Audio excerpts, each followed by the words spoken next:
Cesar's next 911 call comes from Sandra, who's concerned about the way her daughter's new puppy is behaving around her grandchildren. So welcome into my office. So how can I help you? Well, my daughter have a dog, and we wish to be able to enjoy him, but he's too crazy with my grandchildren. Yes. He jump on them. Get him down, Matthew, get him down. Hey, whisk! And, you know, he have very, very sharp teeth, and everything that get on his reach, he's able to tear. But hey, no! My daughter got already this big scratch on her face. And that day, I really got very angry. I said, what if this happened to one of the kids? Now Whiskey's being put outside, and it's sad because he's not playing with anybody but himself. And my daughter loves dogs. She treats her dogs like babies, and I think she's spoiling this dog. How old is he? 5 months approximately, and he's big. He's a puppy, and he has too much energy. We cannot have control of him. What breed is he? Bisla. Okay. By breed, a Bichla is a hunting dog and it needs to be challenged. It can live in a home setting, but only if the family take their high energy and fast-moving brain into account. Hopefully when he matures, he will change, you know, his behavior, but we can't wait until, oh my God. No, it won't. That's a big myth. He needs to be taught at this early age. It's like letting a kid grow up and just misbehaving somehow he's gonna change when he mature. No, he developed a bad habit. Right. I'm not trying to scare you. I'm just trying to tell you this doesn't adjust on its own. This is one of those cases that you can clearly see the bad habit being built. So what will be a goal for you from a grandma point of view? We want him to be part of the family, you know, where we can enjoy, you know, hug him and, you know, be close to him. Then we have to work really hard. I hope Cesar can help the family learn how to deal with Whiskey. Otherwise, there is no other option than giving him away. Let's go see it. Cesar heads to dog owners Rocio and Leonardo's home so he can observe live surveillance footage of their interaction with Whiskey. Oof. What? Oof, oof, oof. Now he's jumping on to bite their hands. She's still getting affection. I gotta go in. It's pretty bad. This way. Stop it. No bite. Cesar was called by a concerned grandmother whose daughter's family has a Vizsla puppy who's starting to bite. After watching a live feed of the dog's increasingly aggressive behavior around the kids, Cesar steps in to talk to the parents. No bite. That's pretty bad. Hello. Wow. Talk about negotiation. Are you a lawyer? No, I'm not. You should be. You negotiate a lot with this guy. How are you? So, that's all right. I got it. Thank you. I'm Leonardo Chavez. And I'm Rocio Chavez. We have 2 children, Matthew, about to turn 9, and Victoria, which just turned 4. I decided to get a dog for our kids. And after doing extensive research on a breed that would be active and yet kid-friendly, I found Vizsla, and I thought, perfect. So we got Whiskey, and he was about 8 weeks old at the time, very cute. He had all the puppy wrinkles, the big head with the little body. Long ears that just covered his face, and actually he would chew on his ears. Once Whiskey started teething is when the issues began. He'd chew on anything, including us. Off the couch. He would knock down my daughter. Hey, no, no. And his play would get aggressive. No, no. When he jumps on me, he scratches me. Whisk. He usually jumps on us, bites us. Hey, Whisk. And it's kind of just chaos with him. I can't even take Whiskey out for a walk. I'm terrified he'll bite somebody on the street. One time I was trying to train Whiskey to sit, and I got distracted, and in seconds he leaped towards me, bit my lip, and resulted in a pretty bad wound. It was scary because I don't want that to happen to me and like anyone else. No. Off with. It really scared me, and it got me to think about what damage he could do to my kids, my daughter especially. I'm terrified that one of these days, he's just gonna get her in the face. So because of it, we have kept them outside. You know, my goal of having them bond with a dog, it's not happening at all. It's the complete opposite.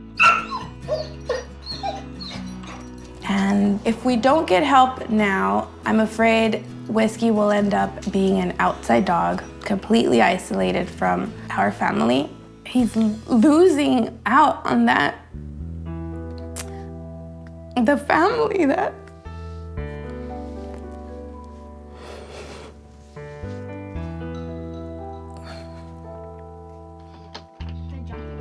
I've thought about giving Whiskey away if it can be a indoor dog. You know, he's 24/7 outside. No way. He's our family. I'm not gonna give up on him.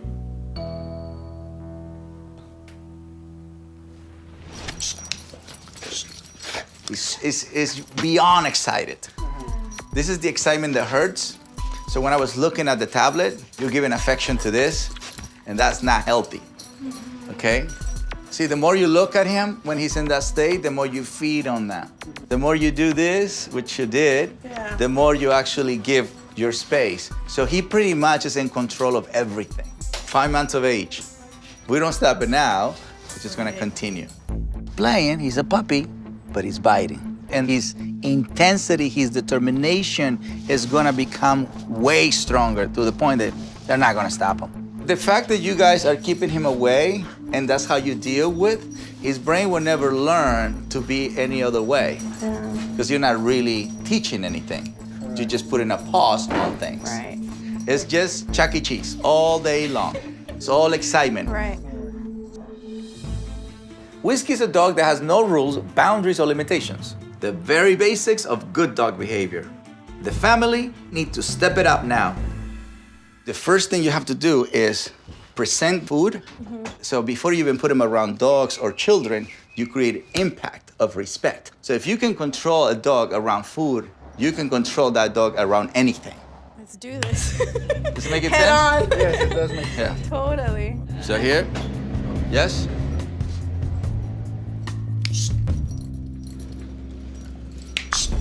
There you go.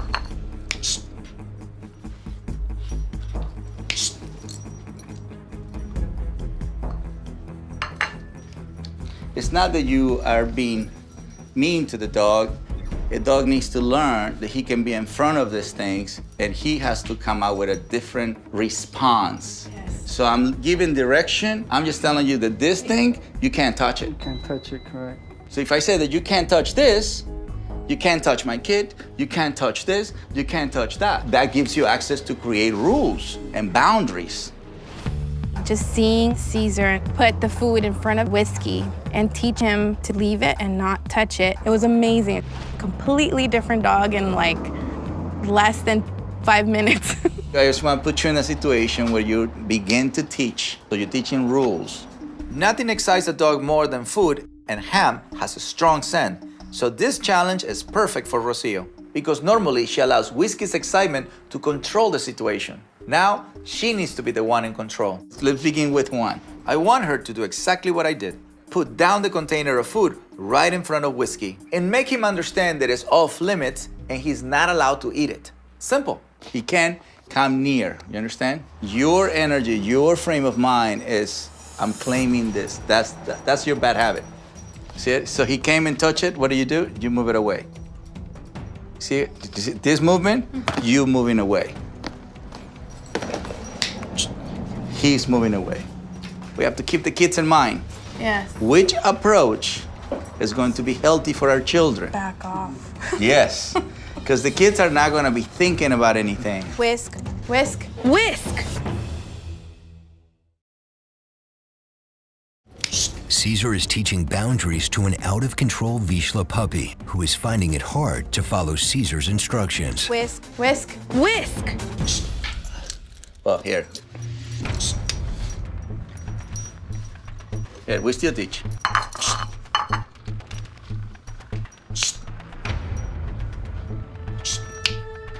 There you go. So that's the last memory. Okay? That was a sneak attack, but it's actually good that when he does something off limits, I can jump right in with the correction. He's gonna go after the food until we establish this boundary. And Rocio needs to teach this to him so she can set all the boundaries in her house full of kids. There we go, turn around, put the foot down. Not around, yeah, not away, towards. Yeah, down, put it down. Touch the side, touch the side, touch the side. There you go, touch the side again. Not yet, he's like figuring it out, okay? Very good, go back to your position. So he's still figuring it out. So he already knows he can't touch it, but he doesn't know that he has to walk away. Now you go, that's what you want. I want Rocio to use the food to claim her space. It's a way of saying, you only get this food when I say so. Then the touch snaps Whiskey's brain out of his excitement about the food. She needs to be assertive as she does this. There you go, right there. Nice. Set it down. Nice. Touch. Nice. There you go. Put it down. There you go. That's right. Just relax. That was way better than the first one. You got it, you got it. There you go, he's laying down. He can't touch it though. He can't lick it or touch it. That's surrender.